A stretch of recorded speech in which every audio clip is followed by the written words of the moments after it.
सारे परी विश्व कुटुंबची जाहले दुरावले.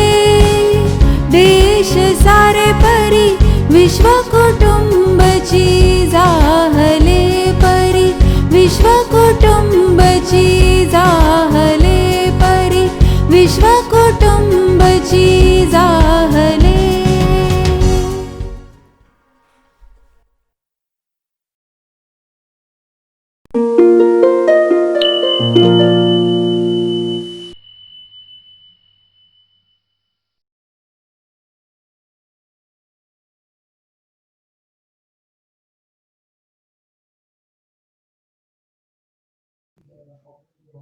हाय. हाय. काय म्हणतोय? मग कुठे काय अरे 2 दिवस गायब परत आपण सगळे मागच्या गप्पा हो, परत. ऍक्च्युली 2 दिवस गायब झालो. हो. पण 2 दिवस माझ्या डोक्यात एकच गोष्ट, ते आपण गॅलेक्सी बिलेक्सी बोललो ना सगळं, हो. तर तेच माझ्या सगळं डोक्यामध्ये राहिलं हो. बराच वेळ. हम्म. आणि असं वाटायला लागलं ना, केवढं मोठं जग आहे. हो. गॅलेक्सी किती मोठी आहे, त्यात ही आपली पृथ्वी, त्यात मग आपला देश, त्यात आपलं शहर आणि त्यात मी. हो. एक चांगला पर्स्पेक्टिव्ह मिळतो ना छोट्यापासून मोठ्यापर्यंतचा. अगदी अगदी अगदी अगदी अगदी एकदमच मला वेगळं वाटायला लागलं. हो, खरंय. तेच ना, माझ्या मनात प्रश्न यायला लागला, उत्क्रांती जेव्हा होत गेली असेल तेव्हा जेव्हा पहिला माणूस म्हणजे माणूस असा पूर्ण तयार झाला, ही जे केव्हा झाला असेल तेव्हा त्यांना कसं वाटलं असेल, काय विचार आला असेल, लँग्वेज कशा डेव्हलप झाल्या असतील. हो. नाही ते सगळं तर काय म्हणजे त्याच्या तर डॉक्युमेंटेड एव्हिडन्सेस सगळीकडे आहेतच आपल्याकडे, त्यामुळे ते तर ठीकच आहे. म्हणजे ते सगळं माहिती आहे, ती मिळेलच कुठेतरी, अशाच स्वरूपाचं आहे ते. पण ते सगळं फॅसिनेटिंग ह्याच्यासाठी आहे की ते आत्ता जाऊन आपल्याला त्या सगळ्याचा काय परिणाम होतोय आपल्या सगळ्या जगण्यावरती आत्ताच्या, ते माझ्या मते खूप इंटरेस्टिंग आहे. अगदी. पण जेव्हा म्हणजे माणूस जमात आली पृथ्वीच्या पाठीवर, त्याच्या आधी सुद्धा पृथ्वीचं चालूच असणार आहे सगळं. बरोबर. माणूस विरहित पृथ्वी तेव्हा कशी असेल. हो, ते सगळे म्हणजे काय डायनोसॉर, त्याच्या आधीपासूनचे सगळे जे काय पिरियड्स आहेत, काळाचे जे कालखंड काढलेले आहेत, ते सगळे इंटरेस्टिंगच आहेत म्हणजे अभ्यासायला. ते त्याच्यामधले सगळे म्हणजे तो जुरॅसिक पण पिरियड होता, आपण त्याला नुसता सिनेमा म्हणून बघतो, पण जुरॅसिक हा पिरियड होता, ट्रियासिक पण एक पिरियड होता. नंतर हे असे सगळे अनेक खंड होते कालाचे, जे आपण काढलेत आता सेपरेट करून, आणि त्याच्यामध्ये आता आपण आहोत इथे ह्याच्यात. माणूस असल्यानंतरचे सगळे खंड, पण त्याच्या आधी पण पृथ्वीचं व्यवस्थित चाललं होतं माझ्या मते, आपल्याशिवाय पण. ते तर फॉर शुअरच आहे, त्यात काहीच शंका नाही. आणि माणूस जन्माला घातल्यानंतर माणसानं सगळं बदलून टाकलं. मला वाटतं ते एक तो अमेरिकन कमेडियन आहे, तो आता गेला बिचारा, जॉर्ज कार्लिन म्हणून. तर तो असा म्हणायचा की ह्या उत्क्रांतीचे सगळे टप्पे जे आहेत ते इथवर समजतात, म्हणजे माणसाच्या जन्मापर्यंत समजतात. मग नंतरचे पुढचे जरा प्रश्नचिन्ह आहेत की माणसाला कशाला जन्माला घातलं, जर एवढा प्रदूषण करणारा आणि असा छोटा पृथ्वीला त्रास देणारा प्राणी तयार कशाला करेल पृथ्वी, किंवा निसर्ग कशाला तयार करेल. आणि मग तो कॉमेडियन असल्यामुळे त्यांनी असं उत्तर दिलं की कदाचित पृथ्वीला प्लास्टिक हवा असेल आणि ते प्लास्टिक निर्माण करायसाठी त्यांनी माणूस निर्माण केला असेल. आणि आता आपलं काम झालंय, प्लास्टिक आपण खूप जास्त प्रमाणात निर्माण केलंय, आता आपल्याला फेज आउट करायसाठी कोविड आलाय. असं. बापरे बापरे बापरे, माय गॉड. हे अरे खरंच ही निसर्गाची काही चालबाजी तर नाही ना याच्यात. निसर्गाची कसली चालबाजी, आपण आपलंच काय काय करत असतो, पृथ्वीला त्रास देत असतो, त्याचं काय?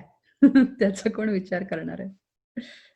नाही म्हणजे हे सगळं निसर्गानेच तयार केलंय ऍक्च्युली. आता हा जो विषाणू आहे तो आपल्याला दिसत पण नाहीये, पण तो आहे आणि त्याचा परिणाम मोठ्या प्रमाणात होतोय. निसर्गाला वाटलं असेल बस झालं आता ही माणसं बिनसं खूप झाली, चला आता यांना आउट करू, असं तर नाही वाटत आहे काही. असूही शकेल, कारण की केवढे मोठे प्राणी, डायनोसॉर वगैरे सगळ्यांना फेज आउट केलं, तर आपल्याला फेज आउट करायला फार वेळ लागणार नाहीये निसर्गाला. म्हणजे साधारणपणे आता विचार केला तर जेवढ्या मधुमाशा किंवा काय म्हणतात त्याला गांधीन माशा किंवा ह्या सगळ्या आहेत, त्या सगळ्याच्या सगळ्या जर समजा मरून पडल्या, तर साधारण वर्षभरामध्ये आपण पण संपू. कारण की आपल्याला त्याच्यासाठी आपल्याला जे अन्न आपण जे खातो ते सगळंच्या सगळं ह्या गांधीन माशांमुळे किंवा या सगळ्या माशांमुळे तयार होत असतात. ते परागकण इकडून तिकडे घेऊन जात असतात आणि त्याच्यामुळे पोलिनेशन होतं आणि आपलं अन्न तयार होतं. म्हणजे बर आता असं आहे की माणसाला वाचवायचं तर आधी गांधीन माशा वाचवा अशी परिस्थिती आहे. कारण की त्यांचं खूप मोठ्या बर प्रमाणामध्ये पोल्युशनमुळे आणि रेडिएशनमुळे आपले सेल्युलर टावर्स असतात ना सेलफोनचे, त्या सगळ्यामुळे त्यांच्या पूर्ण पॉप्युलेशनवरती खूपच परिणाम होतोय. सो त्या झाल्या, नंतर चिमण्या झाल्या, छोटे सगळे कीटक झाले. आपल्याला असं वाटतं की ह्यांना काय आहे, ह्यांना आपल्याला काही गरज नाहीये महत्त्व देण्याची. पण ह्या हो सगळ्या छोट्या-छोट्या किड्यांमुळे आणि जीवांमुळे खरं तर आपण तारून जात असतो. आपण रोजचं जगणं जगू शकत असतो. आपल्याला अन्न मिळत असतं. सो त्यांना महत्त्व दिलं नाही तर मग आपलं अवघड आहे. वर्ष, दीड वर्ष मिळेल आपल्याला फार तर फार. आपण हे सगळं स्वच्छ करत बसलो तर पृथ्वी बरोबर आपल्याकडनं सगळं करून घेईल व्यवस्थित. असं तर आहेच आहे. पण हे चेंजेस बघ ना कसे होत आले. म्हणजे डायनोसॉर होते गेले. डायनोसॉर असा महाकाय प्राणी होता. हम्म. पूर्वी आपण म्हणतो की धिप्पाड असायची माणसं, नाही का, उंच पुरे धिप्पाड. हा, आता हळूहळू नाही का सगळं बारीक होत चाललंय आणि माणसाने जे निर्माण केलंय ते सुद्धा बघ ना, की आता हे सिम कार्ड किंवा चिप मध्ये अशा सगळ्या गोष्टी आणि सगळं मावतं जग. जीबी मध्ये सगळं बसतंय, नाही म्हणजे असं मायक्रो लेवलवर सगळं येत आहे आणि त्याच्यात खूप जागा आहे, म्हणजे त्यात खूप ताकद आहे. म्हणजे micro is equal to power असं म्हणायचं की काय आता. काय झालंय की आपण म्हणजे काय म्हणतात त्याला मानवजात जशी उत्क्रांत होत जाते तसे आपण टूल्सच निर्माण करत जातोय, राईट. आपण प्रत्येक जण हत्यारं निर्माण करतो. म्हणजे मानवजातीचं ते एक प्रमुख गोष्ट आहे की आपण हत्यारं निर्माण करू शकतो आपलं काम सोपं करण्यासाठी. तर आधी आपण काय ते ताम्रपत्रांवरती लिहित असू, नंतर म्हणजे माहिती संकलित करण्यासाठी आपल्याकडे विविध प्रकारच्या गोष्टी होत्याच कायम. आता ती माहिती संकलित करून प्रसरण त्याच्यासाठी आपल्याकडे मायक्रोचिप्स किंवा मायक्रो प्रोसेसिंग युनिट्स आहेत छोटे छोटे, किंवा मग आंतरजाल किंवा इंटरनेट आहेच आहे. सो ती माहिती आपण जास्त एफिशियंटली एन्कोड करायला शिकलोय, एवढंच झालंय. सो आधीचे लोक फार दगडांवरती कोरून काढायचे सगळ्या गोष्टी, ते आता आपल्या छोट्या चिपवरती मावतात, त्याच्यापेक्षा पुष्कळ जास्त माहिती. सो माहितीचं संकलन एका काय म्हणतात त्याला एफिशियंट पद्धतीने होत चाललंय, एवढंच होत आहे ते. त्यामुळे ते छोटं छोटं होत चाललंय.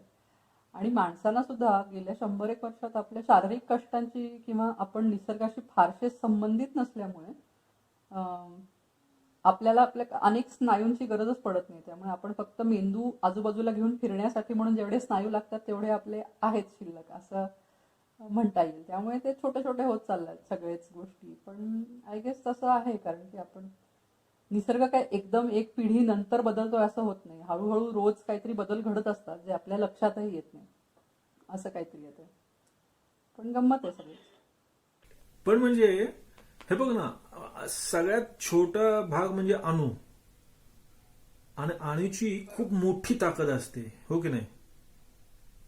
मग तसं आपण असे म्हणजे आपलं स्टेट ऑफ माइंड असं आपण छोटं छोटं बारीक बारीक बारीक बारीक कण झालो तर आपल्यात प्रचंड ताकद निर्माण होऊ शकेल. हो, ते तर ऑलरेडी म्हणजे माहितीच आहे ना आपल्याला, अनेक वर्षांपासून माहितीच आहे की.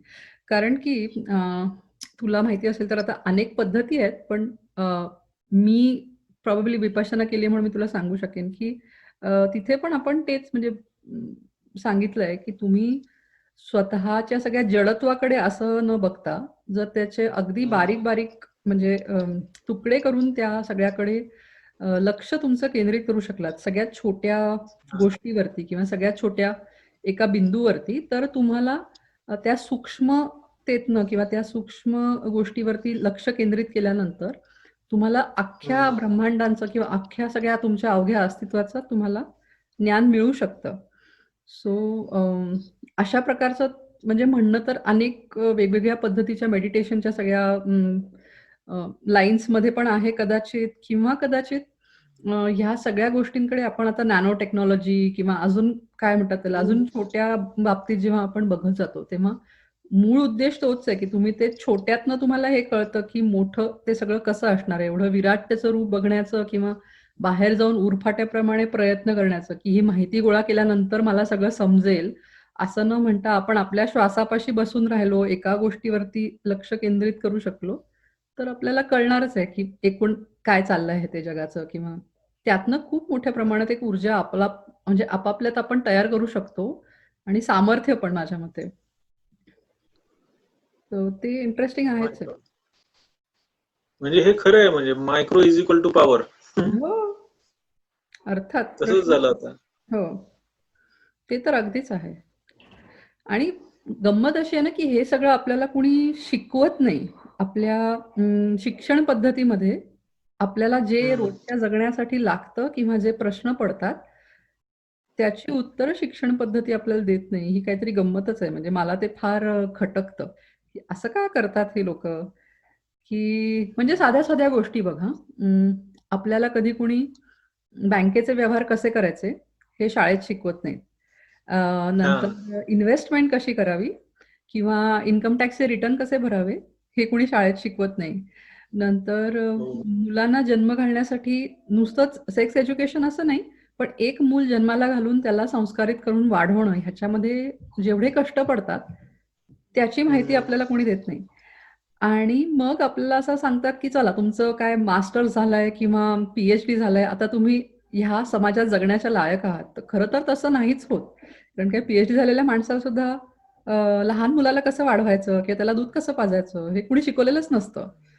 त्यामुळे आपण कितीही जास्त शिक्षण घेतलं तरी आपल्या शिक्षण पद्धतीमधली ही त्रुटी राहूनच जाते म्हणजे, आणि कुणीच त्याच्यावरती काही अगदी बोलतच नाही. दैनंदिन जीवनातली कामं करता येतीलच असं नाही. हो, बरोबर. अगदीच. एक बौद्धिक विकास होतो, वाढ होते, पण एक त्याचं मिळतो. रोजच्या जगण्याशी संबंध येईल की नाही माहित नाही. आणि एवढं करूनही हो. जर नोकरीसाठी शिक्षण घेतलं असेल तर नोकरी मिळेल याची गॅरंटी नाही. नाही, आता असं कुठे राहिलंय. किंबहुना आता शिक्षण इतकं आउटडेटेड झालंय, म्हणजे आत्ताचं जे उपलब्ध शिक्षण आहे जगभरातलं ते इतकं आउटडेटेड झालंय की आपले प्रश्न फार निराळे आहेत आणि त्याला शिक्षण पूरकच नाहीये.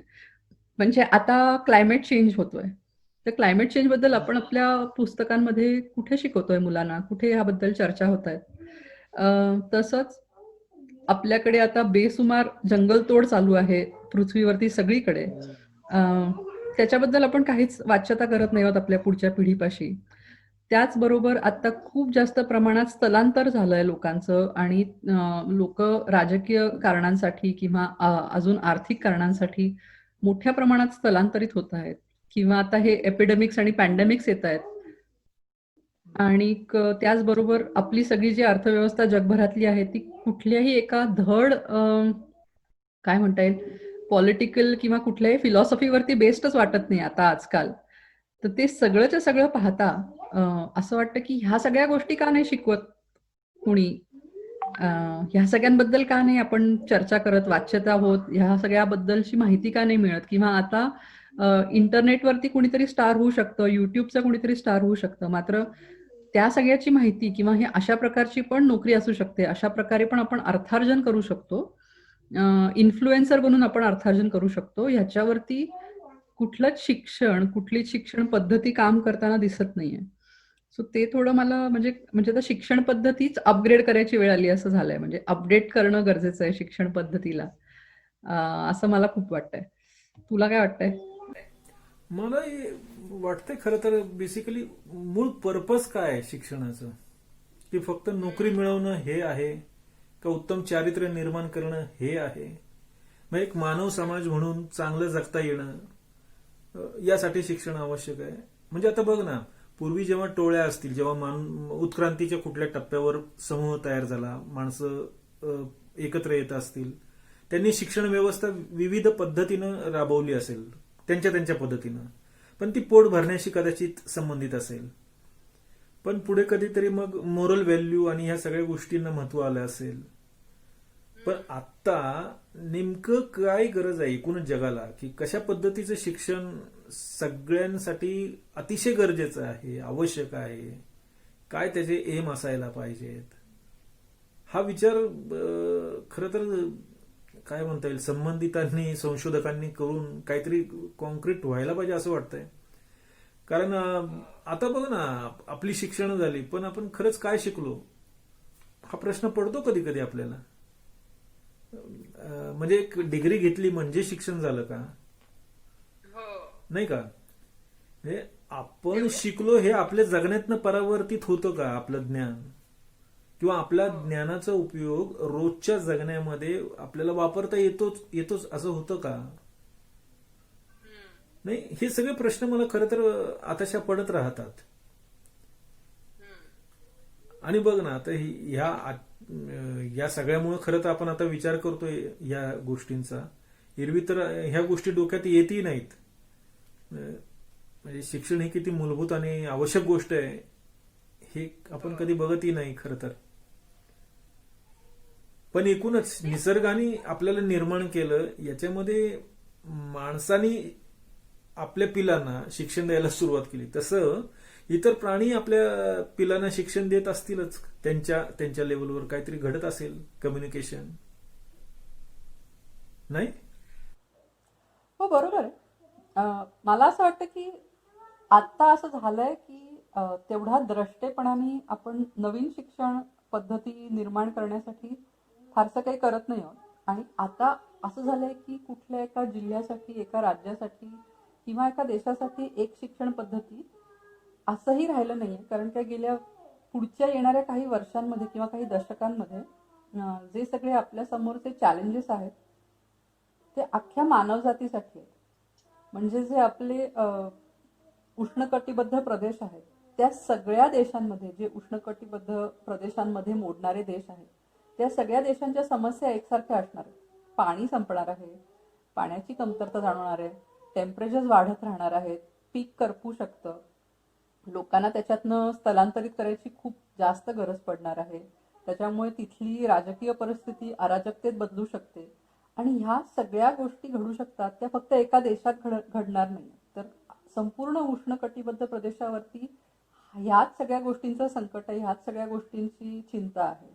आणि गंमत अशी आहे की ह्याला जबाबदार कोण आहे म्हणलं तर जे इतर देश आहेत, म्हणजे अमेरिकेसारखे असतील, युरोपियन देश असतील, ह्या सगळ्या तिथे राहणाऱ्या लोकांचं बेसुमार जे काय कन्झम्पशन आहे त्या सगळ्या उपभोगण्यातनं झालेली ही वाताहत आहे किंवा परवड आहे लोकांची.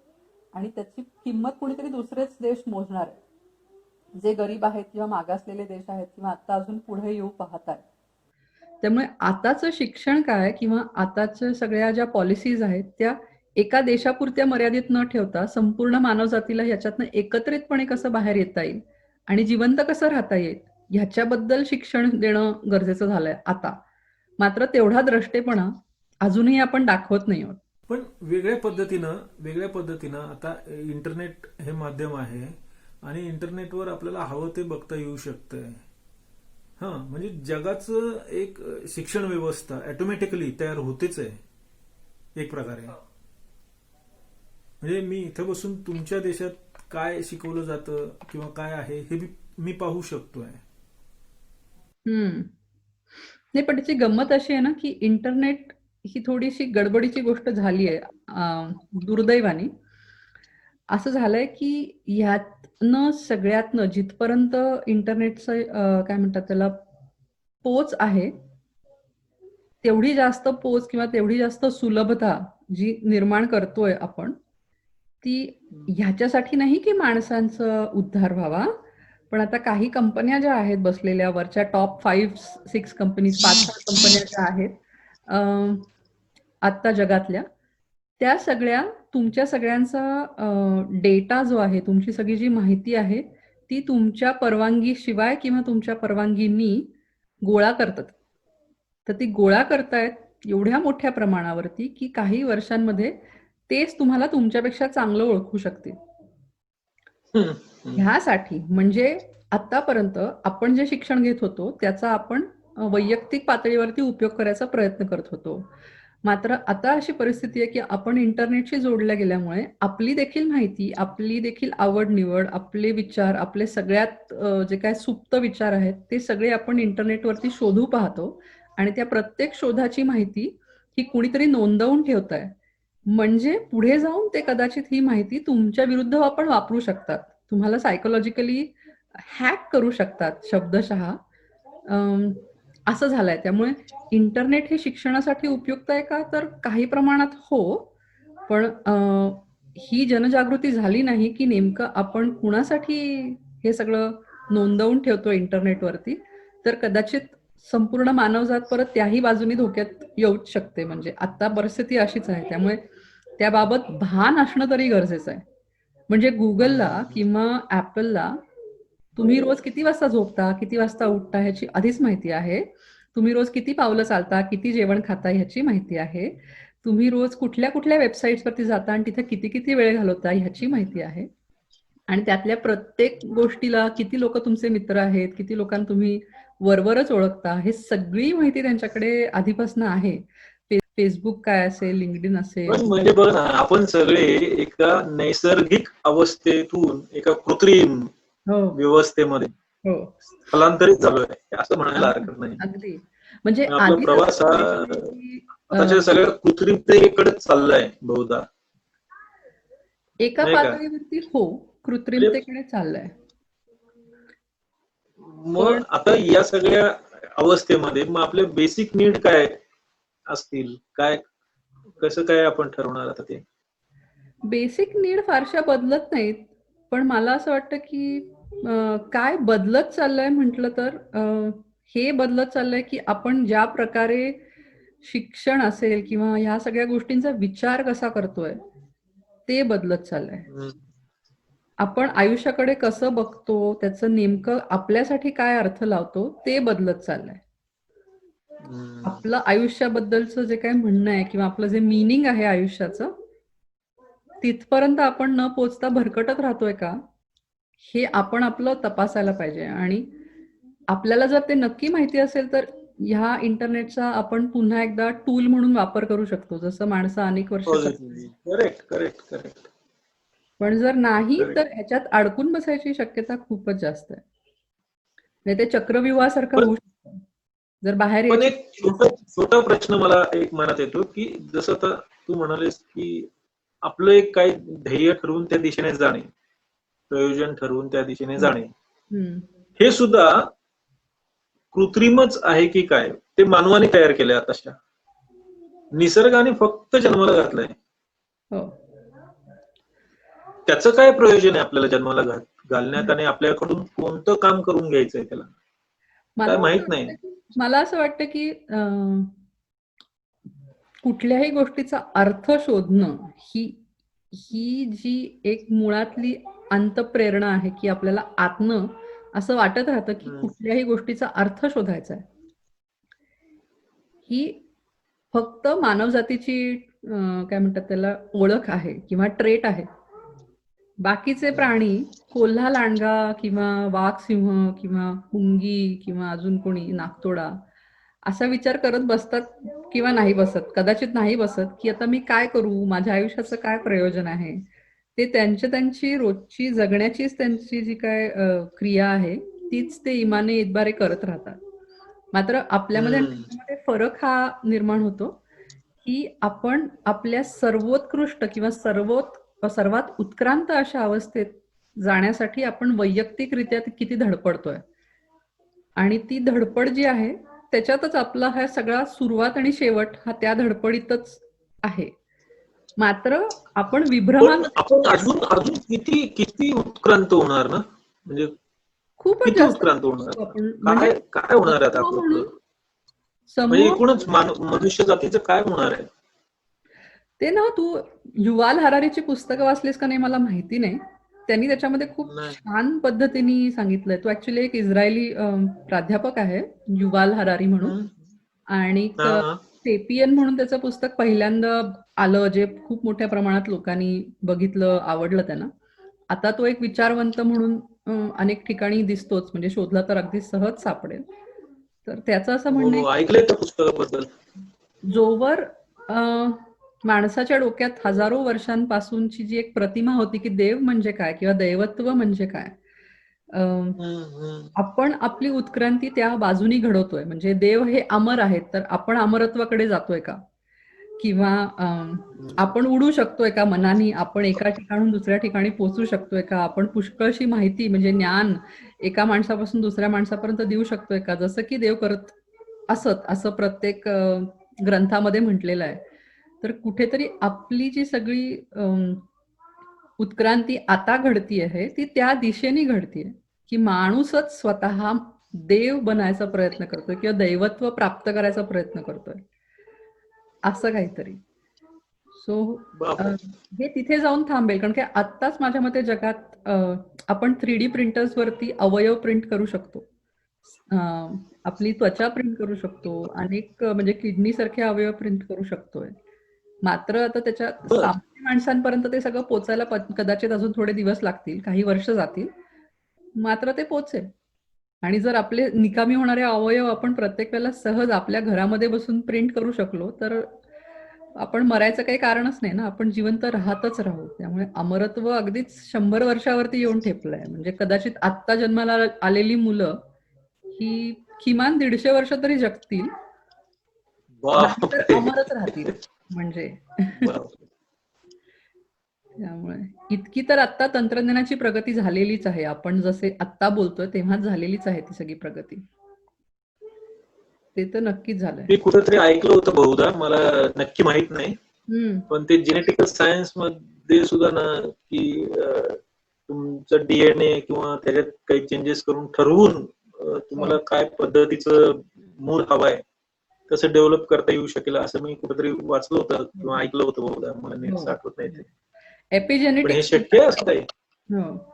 तर जीनोम कोडिंग हो. करता येतं, तर ते आपण ठरवू शकतो. मात्र आता त्याची गंमत अशी आहे की आपण आपला ह्युमन कोड जो आहे तो ऑलरेडी आपण एडिट करू शकतोच आहोत. म्हणजे आता समजा मला अतिशय गोरं निळ्या डोळ्यांचं बाळ हवं असेल तर माझ्याकडेही ते सगळे नाही आहेत कॅरेक्टरिस्टिक, किंवा माझ्या नवऱ्याकडेही नसतील, किंवा माझ्या पार्टनरकडे, कदाचित नवरा असायची पण गरज नाही, पण मग नसतील तर मी ते फक्त माझं जीन एडिट करून तशा प्रकारचं मूल तयार करू शकतेच. मात्र त्याच्यावरती अजून नैतिक धरबंध आहेत किंवा सरकारी धरबंध आहेत, म्हणून आपण ते करत नाही आहोत. नाहीतर डिझायनर बाळ येऊच शकतात. म्हणजे आत्ताच्या घडीला आपल्याकडे तेवढं तंत्रज्ञान विकसित झालेलंच आहे. हे म्हणजे खूपच बाबा, ती प्रगत झालं. आणि हे सायन्स फिक्शन नाही, हे वास्तव आहे आपलं. मात्र ह्याची माहिती सर्वदूर तेवढी नाही पसरलेली, पण ते घडतंय. आणि आत्ता ह्या क्षणी सुद्धा जगातल्या पहिल्या 1-2% जे श्रीमंत लोक आहेत त्यांच्यापर्यंत हे सगळं सहज साध्य आहे. त्यांनी पैसे भरले तर ते ह्यातलं सगळंच करू शकतात. मला ना काय वाटतं, मला माहिती नाही असं काय आहे का, पण वेगवेगळ्या सायंटिस्टनी ना खूप सोप्या भाषेमध्ये सर्वसामान्य माणसांना समजेल अशा पद्धतीनं नेमकं काय चाललंय जगात आणि कसं जग आहे याबद्दलचं सातत्याने काही जे अपडेट असतील ते देत राहायला पाहिजे. नाही देत असतील ऍक्च्युली, मला माहित नाही, पण अगदी सोप्या भाषेत जर माणसाने मिळत गेलं तर त्यांनाही गंमत वाटेल ना या सगळ्या विश्वाची. हे किती अद्भुत आहे हे सगळं कळेल. राजकीय लोक ते अपडेट तुमच्यापर्यंत पोहोचू देत नाहीत किंवा ते त्याला महत्व देत नाहीत. म्हणजे बाकी सायंटिस्ट सोडा, सध्या साधं सांगतायत लोक की मास्क घाला कोविडमध्ये, तर त्याच्यावर नाही इकडे जगभरात लोकांचे विरोध आहेत त्या गोष्टीला, की आम्हाला काय होणार आहे, आम्ही कशाला मास्क घालायचं, आमच्या स्वातंत्र्यावरती घाला येतोय वगैरे असं काहीतरी. तर त्यामुळे लोक विज्ञानाकडे पाठ फिरवत आहेत जाणीवपूर्वक. ही माहिती सतत आहे सगळीकडे, सायंटिस्ट सतत सगळं काहीतरी सांगत असतात. मला नाही असं वाटत आहे ऍक्च्युली, मुळात सोप्या भाषेत ही माहिती येतच नाही असं मला वाटतं, की सायंटिस्ट कडून सोप्या भाषेत मांडणी होणं, ती येणं, ह्यासाठी एक वेगळी यंत्रणाच तयार हळूहळू कदाचित व्हायला पाहिजे आणि लोकांनी त्या पद्धतीचा इंटरेस्ट डेव्हलप व्हायला पाहिजे. ती ऑलरेडी आहे, कारण काय इंटरनेटवरती गेलात तर अशा अनेक संस्था आहेत जी तुम्हाला योग्य प्रकारची आणि सखोल माहिती देईल विज्ञानाच्या अनेक शाखांबद्दल. आणि त्याच्याबद्दलची माहिती अगदी सहज ट्विटरवरती असेल किंवा इंस्टाग्रामवरती असेल किंवा अगदी गुगलवरती सुद्धा असेल. तर ही खूप मोठ्या प्रमाणात सगळ्यांकडे उपलब्ध आहे. मात्र आपण आपल्याकडे असलेल्या 3G 4G इंटरनेट कनेक्शनवरनं सिनेमे बघण्यात आणि फेसबुकवरती आणि व्हॉट्सअपवरती गप्पा मारण्यात लोकांशी खूप वेळ घालवतो. त्यामुळे आपण हे सगळं वाचत नाही असं मला वाटतं. अगदी अगदी अगदी अगदी. पण हे ग्रेट ग्रेट इन्फॉर्मेशन आहे, नाही? आपल्या आजूबाजूला केवढं काय काय चालू आहे म्हणजे चालूच आपल्याला नीट माहिती नाही. आता हा कोरोना माहीत झाला, अदरवाईज असे किती असतील विषाणू हो, ह्याच्या आधीही काही माहिती नाही. नंतरही अनेक असणार आहेतच, किंवा याहून मोठं संकट क्लायमेट चेंजमुळे आपल्याकडे येईल, तेव्हा आपल्याला अजून एक मोठा प्रश्न पडेल की आपण बेसिक सर्व्हाइव्ह कसे करणार आहोत. आपला बेसिक सर्व्हायव्हल अनेक गोष्टींवरती आता इतकं अगदी अवलंबून आहे, ते इतकं तकलादू झालंय, त्याच्या खालच्या ज्या सगळ्या गोष्टी आहेत त्या. तर त्या सकट आपण आता कसं सर्व्हाइव्ह करणार आहोत येणारी पुढची संकट. आता कोविडमध्ये आता आपण बघतोय की गलथान राजकीय सिस्टम्समुळे आणि लोकांच्या काय म्हणतात त्याला निर्ढळलेल्या सगळ्या वागणुकीमुळे आपण थोडेफार फटके खातोय. पण ह्याच्याहून मोठी संकट आपल्यावरती उद्भवू शकणारच आहेत किंवा येणारच आहेत, हे तर दिसतच आहे. कारण की एवढा मोठ्या प्रमाणात आपण निसर्गाचा जो सगळा ऱ्हास केलाय, त्याची आता परतफेड करायची वेळ आलेलीच आहे. आता आपण ते पाहतोच आहोत. पण तो वेगळा विषय आहे, तो खूप मोठा विषय आहे, त्यामुळे मी काही तुझ्याशी आत्ता बोलणार नाहीये त्याच्याबद्दल.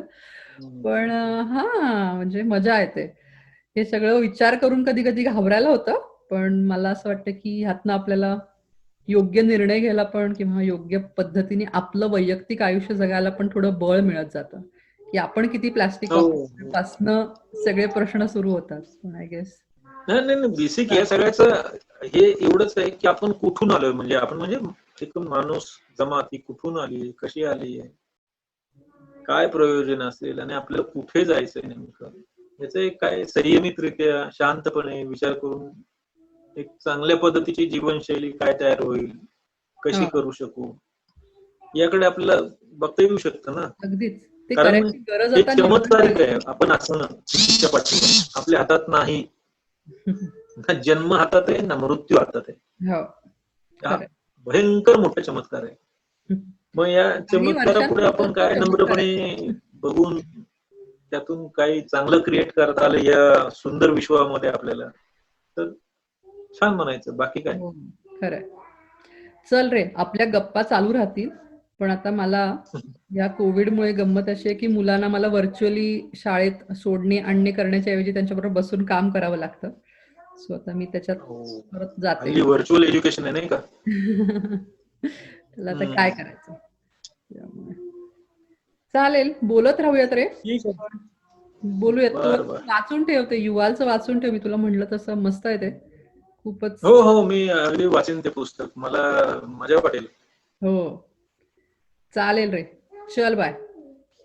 चलो बाय बाय.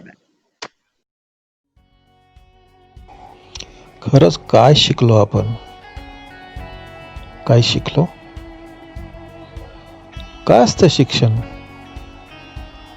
आला दिवस जगून जाणं की जगण्याला नवा अर्थ देणं,